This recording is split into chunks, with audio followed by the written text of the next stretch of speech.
नमस्कार, मैं हूं संजय शर्मा। आप देख रहे हैं 4 PM न्यूज़ नेटवर्क। जब समय खराब चल रहा होता है तो आपका हर दांव उल्टा पड़ रहा होता है। कहा भी जाता है कि जब ग्रह नक्षत्र ठीक नहीं हो, समय ठीक नहीं हो तो ऊंट पर बैठे आदमी को भी कुत्ता काट लेता है। और एक और कहावत है, बड़ी प्रचलित कहावत है और सही मायनों में देखें तो हकीकत से जुड़ी हुई कहावत है। कहावत है कि कुछ समय के लिए कुछ लोगों को मूर्ख बनाया जा सकता है। कुछ समय के लिए कुछ लोगों को मूर्ख बनाया जा सकता है। ज़्यादा समय के लिए ज़्यादा लोगों को मूर्ख बनाया जा सकता है, पर हर समय हर किसी को मूर्ख नहीं बनाया जा सकता। कहने का मतलब ये है कि आप 2014 में कह सकते हैं कि हर एक के खाते में 15 लाख रुपए आ जाएँगे। आप 2014 में कह सकते हैं कि 2022 तक सबको छत मिल जाएगी। और आप 2014 में कह सकते हैं कि हर साल 2 करोड़ लोगों को नौकरी मिल जाएगी। लेकिन आप 2024 में कह रहे हो कि यह सारा प्लान 2047 तक का है। हमारा सपना 2047 तक का है। अब साहेब की लंबी उम्र हो लेकिन इतनी लंबी भी किसी की नहीं होती। 2047 का सपना, फिर लोग पूछ रहे हैं कि 2014 का तो पूरा नहीं हुआ। ये बात 2047 तक कैसे पहुंच गई? और वक्त में खराब इसलिए कह रहा हूं कि जब भ्रष्टाचार का मुद्दा उठाया साहब ने, साहब को लगा कि एक बात तरफ से सबके यहाँ ईडी की रेड करा दो, इनकम टैक्स पे दो, सीबीआई भेज दो। तो साहब ने सोचा नहीं था कि आग उनको झुलसा देगी। गली मोहल्ले चौराहे पर लोग पूछने लगेंगे कि अरे साहब, ये सारे भ्रष्टाचारी, ये सारे अपराधी, ये तो आपकी वॉशिंग मशीन में धुलकर आपके साथ खड़े हो गए। और देश भर में ऐसा माहौल बन जाएगा कि आपके गले में आपकी बात अटक जाएगी। ये साहब ने सोचा नहीं था। पूरब से पश्चिम तक, उत्तर से दक्षिण तक भारतीय जनता पार्टी से जुड़े हुए लोग भी कह रहे हैं कि हो क्या रहा है, कहां चली गई वो पार्टी। दिल्ली के बहुत सीनियर नेता है, मिनिस्टर रहे हैं। उन्होंने मेरे मित्र से कहा, आंखों में आंसू थे, कि ये वो भारतीय जनता पार्टी रही नहीं। ये सारे गुंडे अपराधी, कांग्रेस के 14 पूर्व मुख्यमंत्री, जिन पर कांग्रेस के सबसे ज्यादा भ्रष्टाचारी होने का आरोप लगाते थे, वो सब सब भारतीय जनता पार्टी में आ गए। जिनके ऊपर अब भ्रष्टाचार की बुकलेट निकाली भारतीय जनता पार्टी ने, वो अब भाजपा के मुख्यमंत्री हैं। तो ऐसे भ्रष्टाचारियों को, ऐसे अपराधियों को साथ में लाएंगे और फिर विपक्ष में भ्रष्टाचार की बात करेंगे। मामला उल्टा पड़ गया। दिन इसलिए भी खराब हैं कि मोदी जी के अपने प्यारे मंत्री ने गुजरात में क्षत्रिय सम्मान से खिलवाड़ कर दिया। बहुत आपत्तिजनक बयान दे दिया। पुरुष तो छोड़िए, हजारों लाखों महिलाएं गुजरात में निकल पड़ी सड़कों पर कि यह अपमान बर्दाश्त नहीं होगा। पश्चिमी उत्तर प्रदेश में जहां पहले चरण में मतदान है, सहारनपुर में प्रधानमंत्री रैली करके आए, उसी सहारनपुर में 24 घंटे के अंदर क्षत्रिय समाज ने जो रैली करी, उसमें मोदी जी की भीड़ से 2-3 गुना ज्यादा भीड़ आ गई। सबने कहा भगवान राम की सौगंध खाते हैं, वो हमारे कुल के भगवान है, हमारे कुल के देवता है। भाजपा को वोट नहीं देंगे। पश्चिमी उत्तर प्रदेश जो सबसे मजबूत है, वहां 5-6 सीटों पे पासा पलट गया। और उत्तर प्रदेश में ये पूरब से निकली हुई चिंगारी पश्चिम तक पहुंच गई, पश्चिम से निकली हुई चिंगारी पूरब तक पहुंच गई। तो क्या होगा, क्या होगा 2024 में? इन सवालों का सबसे बेहतरीन जवाब मिलना हो, ढूंढना हो, तलाश करना हो तो एक ही नाम जहन में आता है, प्रोफेसर अभय दुबे जी का। आप रोज देखते हैं टीवी चैनलों पर, आप उनको बोलते हुए एबीपी पे रोज बहस करते हुए। बहुत शानदार पत्रकार है, बहुत अनुभवी पत्रकार है, बहुत किताबें लिखी हैं, देश के सबसे विद्वान पत्रकारों में से। तो जो बातें मैं आपसे कह रहा हूं, ये सब बातें मैंने पूछी अभय दुबे जी से। तो मैं आपको सीधे अभय दुबे जी के पास लेके चलता हूं। उससे पहले रिक्वेस्ट है, चैनल को ज्वाइन कीजिएगा, सब्सक्राइब करिएगा। चलते हैं अभय दुबे जी के पास। 4 PM न्यूज नेटवर्क में स्वागत है अभय जी आपका। कल मैं आपको एबीपी चैनल पर देख रहा था, बहुत शानदार सर्वे आ रहा था। जी। और सर्वे का सबसे महत्वपूर्ण पक्ष ये था कि आप भी बोल रहे थे, बाकी विद्वान पत्रकार भी उसमें साथ में शामिल थे। और सर्वे का ये जो पक्ष आ रहा था कि Bharatiya Janata party washing machine, सवाल किया गया था कि अगर ये जो भ्रष्टाचार का मुद्दा है, इस मुद्दे पे सवाल किया गया था। जो मैं, जहां तक मैं देख पाया, थोड़ा टाइम मैंने देखा था, उसमें अधिकांश लोगों की राय थी कि भ्रष्टाचार के मुद्दे पर जनता का मानना था कि जितने भ्रष्टाचारी हैं उनको बीजेपी शामिल कर ले रही है, गलत है। जरा मुझे विस्तार से बताइए, क्या वाकई में देश का मिजाज अब ऐसा है कि भ्रष्टाचार के मुद्दे पे बीजेपी बैकफुट पे आ रही है? क्या खुद ही घिर रही है? क्या सीन क्या है? देखिए, आपका सवाल बहुत महत्वपूर्ण है और खासतौर से कल एबीपी चैनल पर संदीप चौधरी ने अपना सीधा सवाल कार्यक्रम में एक सी वोटर के साथ किया गया एक सर्वेक्षण पेश किया और उस सर्वेक्षण की वजह से आपका सवाल और भी ज्यादा प्रासंगिक हो जाता है। उस सर्वेक्षण की खास बात यह थी कि वो सर्वेक्षण भ्रष्टाचार को भारतीय जनता पार्टी जिस तरीके से मुद्दा बना रही है और जिस तरीके से अरविंद केजरीवाल की गिरफ्तारी उसके केंद्र में है, इसके इर्द गिर्द पूरा सर्वेक्षण आयोजित किया गया था। और चौंकाने वाली बात यह थी कि लगभग सभी सवालों के ऊपर जनता की जो प्रतिक्रिया आ रही थी, जिन लोगों से सवाल पूछा जा रहा था उनकी जो प्रतिक्रिया आ रही थी, उसने मुझे लगता है कि बीजेपी में थोड़ी सी खलबली मचा दी होगी। बीजेपी वाले चिंतित हो गए होंगे। देखिए, प्रधानमंत्री नरेंद्र मोदी रोज जिस दिन से रामलीला मैदान में विपक्ष ने, आम आदमी पार्टी ने रैली आयोजित की, विपक्ष के सारे नेता वहां पे आए और उन्होंने संयुक्त रूप से अपनी 5 मांगे रखी और उन्होंने चुनाव आयोग से कहा कि हमें लेवल प्लेइंग फील्ड चाहिए। उस दिन से ही नरेंद्र मोदी लगातार जोर देकर बुलंद आवाज में ये कह रहे हैं कि ये चुनाव भ्रष्टाचार के मुद्दे पर होगा। मैं किसी से डरने वाला नहीं हूं, एजेंसियों की कार्रवाई जारी रहेगी और सत्ता में आने के बाद पहले 100 दिन जो होंगे उसमें इस मुद्दे पर और भी ज्यादा तेजी के साथ कार्रवाई की जाएगी और भी ज्यादा आक्रामक तरीके से कार्रवाई की जाएगी। यानी केवल अभी ही नहीं, बल्कि अगर वो चुनाव जीत गए, उस सत्ता में आए, तो पहले 100 दिन भी भ्रष्टाचार के खिलाफ कार्रवाई को समर्पित होंगे, ये नरेंद्र मोदी कह रहे हैं। इससे हम लोग अंदाजा लगा सकते हैं कि अभी ये मुद्दा कितना महत्वपूर्ण हो गया है। अब तो राम मंदिर इसके केंद्र में है, नरेंद्र मोदी अपनी सरकार की उपलब्धियों को उसके केंद्र में ला रहे हैं। कुछ नहीं, वो केवल और केवल भ्रष्टाचार के सवाल पर बात कर रहे हैं। बाकी मुद्दों की भी चर्चा होती रहती है, लेकिन उसके केंद्र में भ्रष्टाचार का प्रश्न है। इसलिए ये सर्वे आयोजित किया गया था कि जनता से पूछा जाए कि जनता क्या समझती है। इसमें खास बात यह, पहला सवाल जब ये पूछा गया कि भ्रष्टाचार का सामना कर रहे लोगों के लिए बीजेपी वॉशिंग मशीन वाले विपक्ष के आरोपों से आप सहमत हैं या नहीं,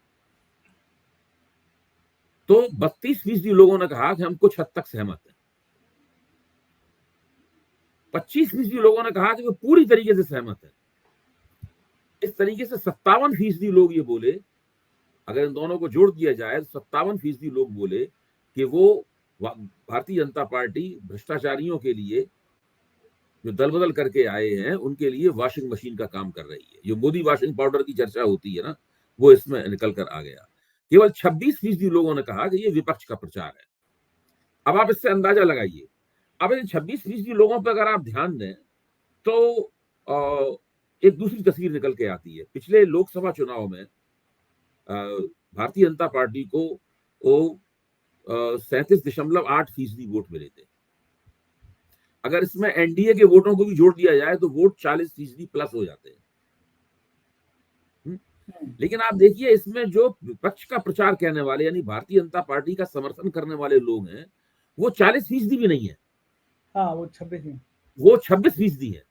इसका मतलब ये है कि इसमें उस दायरे के भी वोटर शामिल हैं जो ये कह रहे हैं कि भारतीय जनता पार्टी जो है वो वॉशिंग मशीन का काम कर रही है भ्रष्टाचारियों के लिए। ये बहुत महत्वपूर्ण बात है इसके अंदर। फिर एक दूसरा सवाल पूछा गया कि जब भ्रष्टाचार के आरोप झेल रहे लोग बीजेपी में आ जाते हैं तो उनके साथ क्या होता है। जरा ध्यान से सुनिए, जब भ्रष्टाचार के आरोप झेल रहे लोग बीजेपी में आ जाते हैं तो उनके साथ क्या होता है। तो 12%, केवल 12% लोगों ने कहा कि एजेंसियां पहले की तरह ही काम करती रहती है, सिर्फ 12%। लेकिन 33% लोगों ने कहा कि एजेंसी जांच की रफ्तार धीमी कर देती है और 39% लोगों ने कहा कि एजेंसी केस बंद कर देती है। यानी 72% लोग क्या कह रहे हैं, इन दोनों को मिला दीजिए तो 72% लोग कह रहे हैं कि एजेंसियां या तो जांच की रफ्तार धीमी कर देती हैं या केस को पूरी तरीके से बंद कर देती। अब आप इन दोनों सवालों को देखिए। यहां जो भारतीय जनता पार्टी का जनाधार जो है, अगर उसको 40% प्लस माने, तो यहां केवल 12% लोग ये कह रहे हैं। यानी केवल भाजपा के खिलाफ वोट देने वाले और उनके प्रति आलोचनात्मक रवैया रखने वाले लोग ही नहीं इस बात को रेखांकित कर रहे हैं। भाजपा के अंदर के लोग जो हैं, भाजपा के समर्थक लोग जो हैं, उन लोगों में भी इस सवाल को लेकर काफी बेचैनी है और वो सरकार के कामों को वो ठीक ठीक नहीं मान रहे हैं। अब एक तीसरा सवाल मैं आपके सामने रखूंगा, कांग्रेस के बैंक खातों को फ्रीज करने के इनकम टैक्स के एक्शन को आप कैसे देखते हैं? कांग्रेस के बैंक खाते फ्रीज करने के इनकम टैक्स के एक्शन को आप कैसे देखते हैं? तो 30% लोगों ने कहा कि जो हो रहा है वो कानून के मुताबिक हो रहा है। आप देखिए, फिर ये भाजपा का 30% है, ये 37.8% तक भी नहीं आंकड़ा पहुंचा। लेकिन 26% लोग कहते हैं कि ये कानून सम्मत हो सकता है, लेकिन गलत समय पे किया जा रहा है। कानून सम्मत हो सकता है, लेकिन गलत समय पर किया जा रहा है। सही बात है। बीजेपी का वोट बैंक तो 37% है, और जी जी 37% से काफी कम लोग अगर कह रहे हैं कि ये गलत है, तो एक बड़ा मैसेज है। जी। मतलब कि भारतीय जनता पार्टी और अपने 32% लोग ये कह रहे हैं कि ये विपक्ष को, कांग्रेस को चुनावी नुकसान पहुंचाने के लिए किया गया काम है। अब आप समझ लीजिए कि 32% ये और 26% ये, आप इन दोनों को जोड़ दीजिए तो ये 58% लोग कह रहे हैं कि ये विपक्ष के ऊपर एक तरह का अत्याचार है और उसको लेवल प्लेइंग फील्ड देने से इनकार करना है।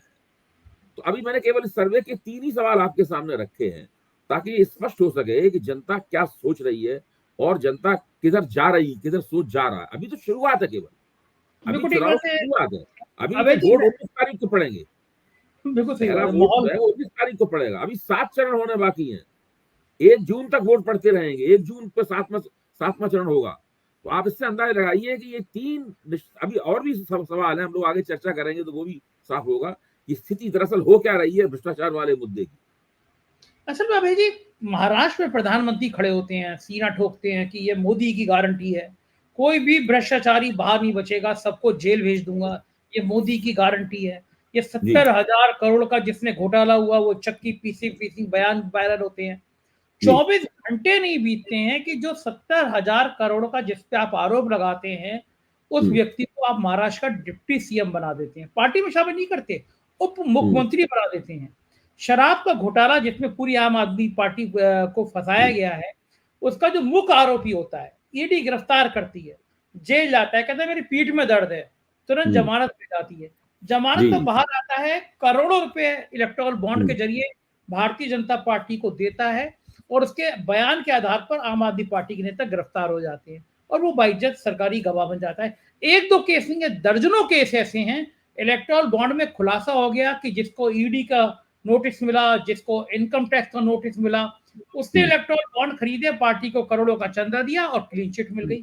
तो जो आम आदमी, जैसे मैं जिस सोसाइटी में रहता हूँ, मेरा मित्र है, तो अच्छा मित्र है, लेकिन पूरा परिवार पक्का भाजपा का दीवाना, मतलब उस लेवल तक का दीवाना जो मोदी जी को भगवान विष्णु का अवतार मानते हैं, उस लेवल तक का। उसका भी कहना था कि अब ये भाई साहब, ये कुछ ज्यादा ही कर रहे हैं, ये तो अति हो गई, ये नहीं करना चाहिए।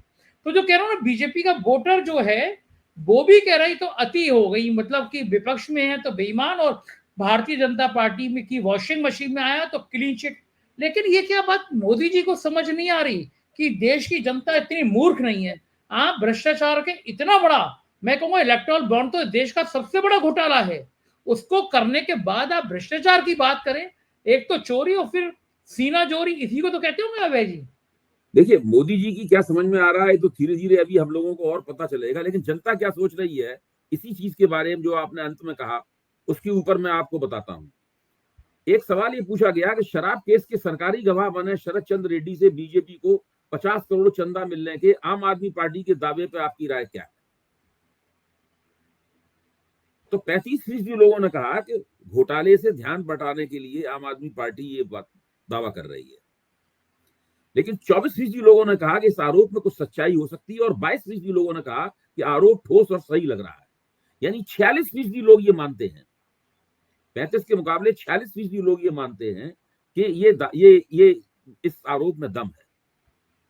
अब आप और आ जाइए इसमें थोड़ा, मैं चाहूंगा कि थोड़ा सा और इसमें थोड़ा गहराई में हम लोग जाएं। अरविंद केजरीवाल को गिरफ्तार करके जेल में डाल दिया है। आज ही दिल्ली हाई कोर्ट ने एक और याचिका खारिज की है कि उनको इस्तीफा देने के लिए कहा जाए। तीसरी लगातार याचिका है दिल्ली हाई कोर्ट ने पिछले 3-4 दिन में खारिज की है। अरविंद केजरीवाल जेल से जो है वो सरकार चला रहे हैं। तो उनसे जब सवाल पूछा गया कि केजरीवाल की गिरफ्तारी के बाद आम आदमी पार्टी की सरकार किस तरह चल रही है, इसके बारे में बताइए, तो 47% लोगों ने कहा कि जेल से कामकाज की इजाजत मिलनी चाहिए। 47% लोगों ने कहा कि जेल से कामकाज की इजाजत मिलनी चाहिए। नए सीएम का नाम बताए आम आदमी पार्टी, 22% लोगों ने कहा, और राष्ट्रपति शासन लागू हो 23% लोगों ने कहा। यानी भारतीय जनता पार्टी के पक्ष में इसके जवाब में भी केवल 23% लोग सामने आते हैं। जो 22% लोग हैं नए सीएम का नाम बताए, वो भी आम आदमी पार्टी की ही सरकार चाहते हैं।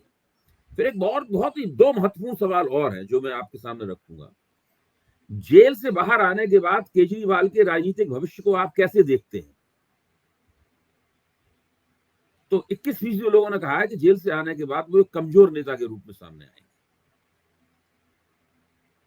लेकिन 21% लोगों ने कहा कि राजनीतिक कद उनका बरकरार रहेगा, और 39% लोगों ने कहा कि वो पहले से भी ज्यादा मजबूत हो जाएंगे। बाप रे। यानी 60% लोग ये कह रहे हैं अरविंद केजरीवाल पहले से भी ज्यादा मजबूत हो जाएंगे और राजनीतिक कद उनका बरकरार बरकरार रहेगा। अब एक और सवाल, क्या आम आदमी पार्टी बाकी पार्टियों से हटकर है? एक सवाल लोगों से पूछा गया। तो 40% लोगों ने कहा कि बिल्कुल अलग है, आम आदमी पार्टी दूसरी पार्टियों से बिल्कुल हटकर है। 16% लोगों ने कहा कि थोड़ा अलग है, और 28% लोगों ने कहा कि ये भी दूसरी पार्टियों की तरह है। लेकिन यहां भी आप देखते हैं 56% लोग आम आदमी पार्टी का किरदार दूसरी पार्टियों से भिन्न है, उसको मानते हैं। अब आप देखिए कितनी बड़ी मुहिम लंबे अरसे से Bharatiya Janata party enforcement directorate और पीएमएलए कानून के जरिए आम आदमी पार्टी के खिलाफ चला रही है। सत्येंद्र जैन जेल में है, मनीष सिसोदिया जेल में है, संजय सिंह जेल में थे, अभी अभी वो हफ्ते भर पहले ही बाहर निकल के आए हैं, और अरविंद केजरीवाल भी जेल में है। दुर्गेश पाठक को आज सम्मन मिला है कि वो गोवा चुनाव के इंचार्ज थे। चर्चा हो रही है कि आतिशी को भी सम्मन मिल जाएगा, गोवा में भी सम्मन दिए हैं ईडी ने।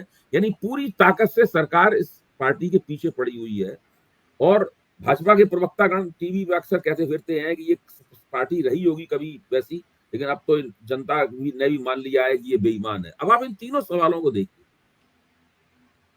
ज्यादातर लोग ये मान रहे हैं कि जेल से सरकार चला रहे हैं, बिल्कुल ठीक बात है। अरविंद केजरीवाल 60% लोग कह रहे हैं कि वो और जेल से निकलेंगे तो और भी ज्यादा शक्तिशाली और प्रभावशाली नेता हो जाएंगे। 56% लोग कह रहे हैं कि आम आदमी पार्टी दूसरी पार्टियों से अलग हटके है। यानी भाजपा के इतने प्रचार और इतनी कार्रवाइयों के बावजूद न तो जनता के बीच में आम आदमी पार्टी की साख पर कोई बट्टा लगा है, न अरविंद केजरीवाल की साख के ऊपर कोई बट्टा लगा है, न ही अरविंद केजरीवाल की जो मौजूदा रणनीति है जेल से सरकार चलाने की, इस रणनीति के लोग बहुमत इस रणनीति के पक्ष में है। ये चीज भी बताती है, पिछले 3 सवालों के साथ साथ में ये चीज भी बताती है कि जो भ्रष्टाचार वाला मुद्दा है उसका पानी किधर मर रहा है।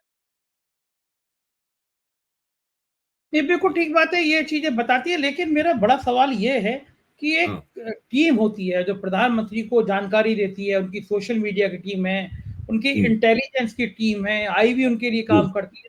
क्या ये सब मिलके प्रधानमंत्री को नहीं बताते कि ये भ्रष्टाचार का मुद्दा बैकफायर कर रहा है? ये लोग नहीं बताते कि जनता ये मान रही है कि सबसे बड़ा भ्रष्टाचार तो आपकी सरकार कर रही है, आप इलेक्टोरल बॉन्ड खरीद रहे हैं, आप बेईमानों से पैसे ले रहे हैं, आप भ्रष्टाचारियों को, किडनैपर को, जो जो क्रिमिनल मुकदमे वाले भी हैं उनको भी पार्टी में शामिल कर रहे हैं। गुजरात में तो पोस्टर लग रहे हैं, गुजरात में ये कहा जा रहा है भाई कम से कम 33% पद तो बीजेपी के लिए छोड़ दो।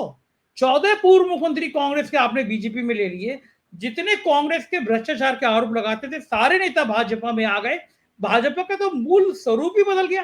तो क्या प्रधानमंत्री को उनकी टीम नहीं बता रही कि आप कर क्या रहे हो? आपका तो कबाड़ा कर दोगे इस हालत से। देखिए इसमें एक बात छूट जाती है, वो ये है कि न केवल भ्रष्टाचारियों को कांग्रेस के अंदर लिया गया है, बल्कि उन्हें सत्ता में बहुत बड़े पैमाने पर हिस्सेदारी दी गई है। इस बात को ठोस रूप से कहा जाना चाहिए। उनमें से कई लोग मुख्यमंत्री हैं, उनमें से कुछ लोग केंद्र में मंत्री हैं, उसमें सबको कोई राज्यसभा को भेजा गया है, किसी को अभी लोकसभा के टिकट दिए गए।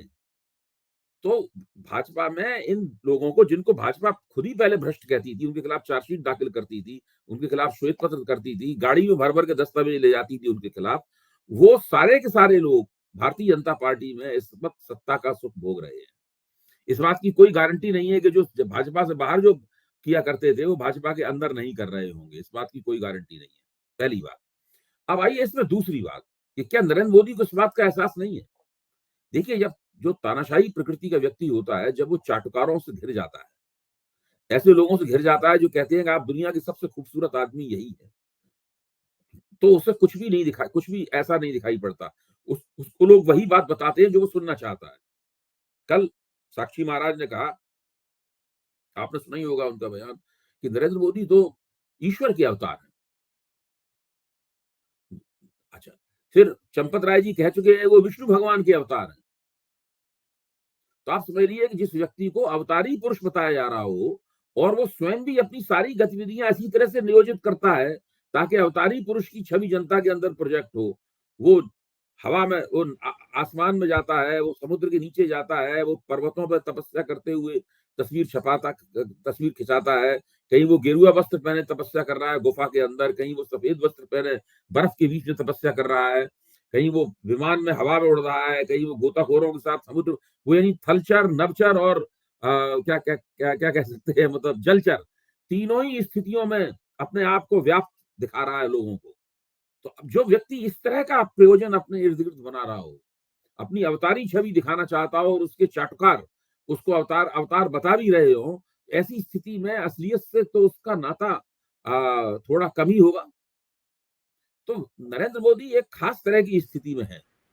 वो बिल्कुल, उनको लग रहा है कि अब उनको कोई तीसरी बार प्रधानमंत्री बनने से कोई रोक नहीं सकता और सीटें उनकी पहले जितनी ही आएंगी। और उनको लग रहा है कि भ्रष्टाचार का मुद्दा उठाकर उन्होंने एक एक पंथ दो काज उन्होंने कर लिए, एक तीर से दो निशाने कर रहे। चुनाव तो वो जीतेंगे ही और साथ साथ इसी जीत के साथ साथ में विपक्ष के ताबूत में वो आखिरी कील ठोक देंगे। ये वो मान रहे हैं कि सारे विपक्ष को भ्रष्ट बता के। अब है क्या, कल जिन साथियों के साथ में, जिन पुराने मित्रों के साथ में बहस कर रहा था, उनमें से एक का बिल्कुल स्पष्ट रूप से मानना था, और आप उन्हें जानते हैं, उनका स्पष्ट रूप से मानना था कि कुछ भी आप आंकड़ा देते रहिए, कुछ भी करते रहिए, जनता एक ही व्यक्ति पे यकीन करती है, एक ही व्यक्ति जनता की निगाह में विश्वसनीय है, उसका नाम है नरेंद्र मोदी। नरेंद्र मोदी ही मुद्दा है। सब वो जो कह रहे हैं वही जनता सही मानेगी, कितने भी भ्रष्ट लोग आ जाए। दूसरे साथी ने कहा कि जनता, ये आप जो बात कह रहे हैं ये बीजेपी के लिए ठीक है, लेकिन सरकार के लिए ठीक नहीं है, मोदी के लिए ठीक नहीं है। यानी जनता मोदी सरकार और बीजेपी को अलग अलग करके देख रही है। मतलब इस तरह के तर्क दिए जाते हैं जो पहली नजर में ही लगता है कि ये किस प्रकार के तर्क हैं, इनको समझा जा सकता है। तो इस तरीके से इन चीजों का बचाव हो रहा है। एक तो अवतारी पुरुष बताया जा रहा है, दूसरा ये बताया जा रहा है कि वो भारतीय जनता पार्टी से भी ऊपर है। लोग, भारतीय जनता पार्टी कुछ भी करती रहे। तो हमारे मित्र विनोद अग्रहोत्री ने एक बड़ा दिलचस्प जवाब दिया इन बातों का। उन्होंने ये कहा कि एक और सर्वे कराइए और उस सर्वे में पूछिए लोगों से कि भारतीय जनता पार्टी जो निर्णय लेती है, जो कदम उठाती है, उसके पीछे मोदी जी की सहमति होती है कि नहीं होती है। मोदी जी से पूछ के उठाती है या मोदी जी की असहमति के बावजूद उठाती है। क्या उसने भ्रष्टाचारियों को मोदी जी की असहमति थी तब लिया था उन्होंने? इसको पूछ के देखिए क्या क्या जवाब आता है। लगभग 100% लोग कहेंगे भाई भाजपा जो भी करती है वो मोदी जी उससे सहमत होते हैं, मोदी जी के कहने पे किया जाता है। तो इस तरीके से इन बातों का बचाव किया जा रहा है। लेकिन आम पब्लिक किस तरह सोच रही है, आपने देखा इन 6 सवालों के बारे में। दूसरी सबसे बड़ी खास बात वही है कि इसमें भाजपा के पक्ष में जितना प्रतिशत आता है, वो भाजपा का 2019 के जनाधार से भी काफ़ी कम है। बिल्कुल ठीक बात है। और ये तस्वीर इससे साफ हो जाती है कि वो इतने अति उत्साही हैं या इतने ओवर कॉन्फिडेंस हैं कि बड़े खुश होते हैं जब जेपी नड्डा उन्हें देवताओं का देवता कहते हैं। जमीन घोटाले में जिनका नाम आया वो चंपत राय उन्हें भगवान विष्णु का अवतार कहते हैं, तो वो अपने आप को उस अवतार की श्रेणी में मानते हैं। ये बात तो मैं मान लूंगा आपकी। एक बड़ा मुद्दा आज सुप्रीम कोर्ट में हुआ कि एक यूट्यूबर की जमानत की बात करते हुए सुप्रीम कोर्ट ने बड़ी महत्वपूर्ण टिप्पणी करी। ऐसे दौर में जब अभिव्यक्ति की आज़ादी को तमाम खतरे पैदा हो रहे हैं, दबाया जा रहा है, सुप्रीम कोर्ट ने कहा कि अगर एक यूट्यूबर को ये कहा कि अगर उसको जेल डाल दोगे तो चुनाव से पहले तुमको पता है कि कितने यूट्यूबर जेल में चले जाएंगे, जेलें भर जाएंगी। तो भारत में जिस तरह अभिव्यक्ति की आज़ादी को दबाने की कोशिश हो रही है, सत्ता पोषित कोशिश हो रही है, सत्ता एक बोलता है हिंदुस्तान चैनल के, ये लिख दे रही है कि इनका चैनल बंद कर दीजिए, आईटी एक्ट में आता है। यूट्यूब लिख रहा है कि ये जो लेटर आया है ये इतना कॉन्फिडेंशियल आपको बता भी नहीं सकते। तो ये जो एक साजिश है मीडिया की या अभिव्यक्ति की, क्या ये चुनाव में कहीं असर दिखाएगी? लोगों को लगेगा कि देश एक अघोषित आपातकाल की तरफ बढ़ रहा है। देखिए, आमतौर पर जो लोग संवेदनशील हैं लोकतंत्र की क्वालिटी को लेकर, वो तो लोग पहले से ही ऐसा सोच रहे हैं।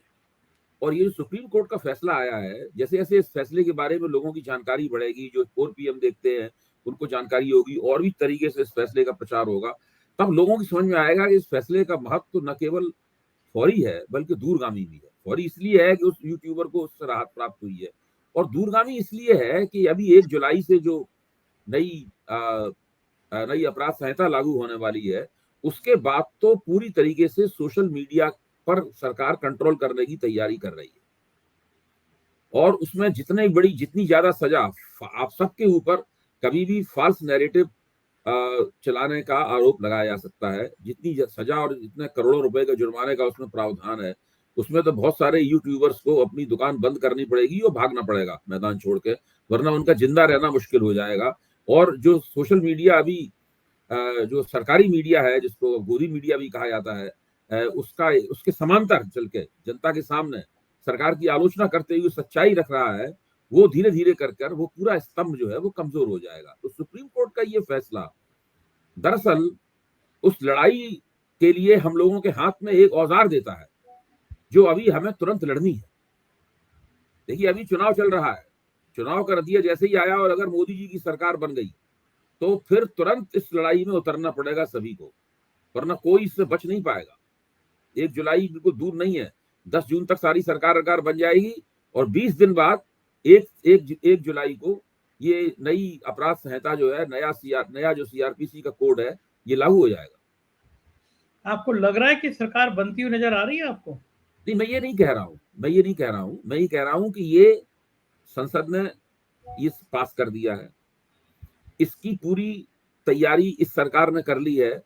बुकलेट छपवा के पुलिस वालों में और दूसरे जो सरकार के कानूनी विभाग वाले हैं और जितनी पुलिस फोर्स है, सब में बांट दी गई है। अब बड़े बड़े अफसरों को इसकी ट्रेनिंग दी जा रही है, यानी पूरी इसकी पृष्ठभूमि तैयार कर दी गई है ताकि 1 जुलाई से इसको बाकायदा लागू कर दिया जाए। नई अगर मोदी जी की सरकार नहीं बनती है और विपक्ष की सरकार आती है, तो उसको भी बड़ी तेजी के साथ कदम उठाने पड़ेंगे, क्योंकि वो तो स्वतः लागू हो जाएगा 1 जुलाई से। उसको रोकना पड़ेगा, उसके लिए संसद का अधिवेशन बढ़ाना पड़ेगा।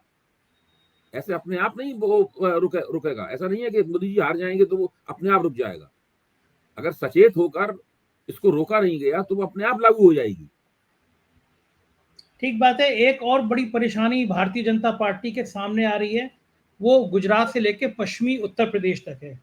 गुजरात के एक केंद्रीय मंत्री जो मोदी जी के बड़े करीबी हैं, उन्होंने कहा, एक दलित सम्मेलन में कहा कि आप लोग तो अच्छे हैं, आपने कभी अपने आप को चेंज नहीं किया, लेकिन अंग्रेजों के ज़माने में कई राजा महाराजा उनसे बहू बेटी का रिश्ता कर लिया करते थे।